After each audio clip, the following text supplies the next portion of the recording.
Hai, selamat datang ke tutorial How To. Hari ini kami akan membayar Bill Unifi dengan aplikasi Boost. So, kalau kita bayar Bill Unifi dengan aplikasi Boost, kita akan mendapat coins sebagai cashback. Untuk langkah pertama, kita kena aktifkan mission untuk pembayaran Bill Unifi. Okey, selepas kita sudah membuka aplikasi Boost, kita klik di ikon kepala. Selepas itu, kita klik mission. Lepas itu kita klik take on a new mission.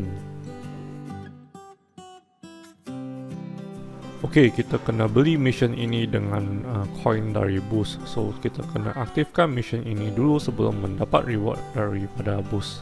Untuk mendapat coin Boost Wallet, anda perlu menggunakan Boost Wallet di mana-mana tempat yang menggunakan Boost Wallet. Selepas itu, termal untuk mission ini akan dipamerkan di aplikasi Boost. Klik activate now untuk mengaktifkan misi pembayaran Unifi dengan aplikasi Boost.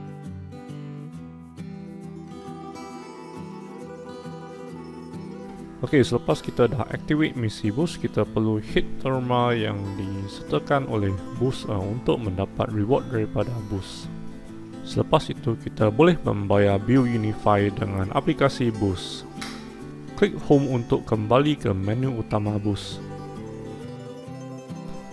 Kemudian pilih Pay Bills di menu utama.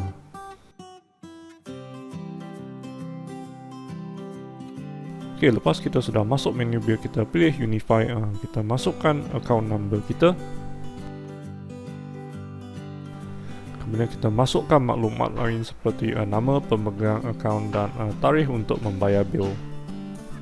Okey, selepas kita sudah masuk semua maklumat, kita boleh membayar bill Unifi dengan aplikasi Boost. Kemudian masukkan jumlah yang kita hendak bayar ke dalam pay bill.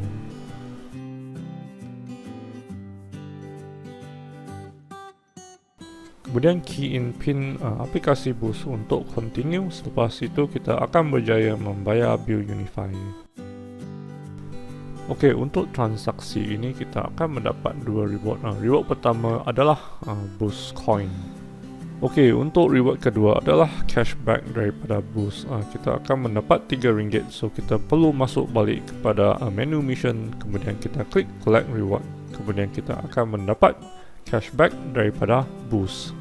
Okey, untuk Boost Coin pula, kita boleh convert Boost Coin ini kepada wang tunai ke dalam ewallet kita. So kita akan convert sedikit Boost Coin ini ke dalam wang tunai. Sila like dan subscribe jika tutorial ini membantu anda semua. Terima kasih kerana menonton.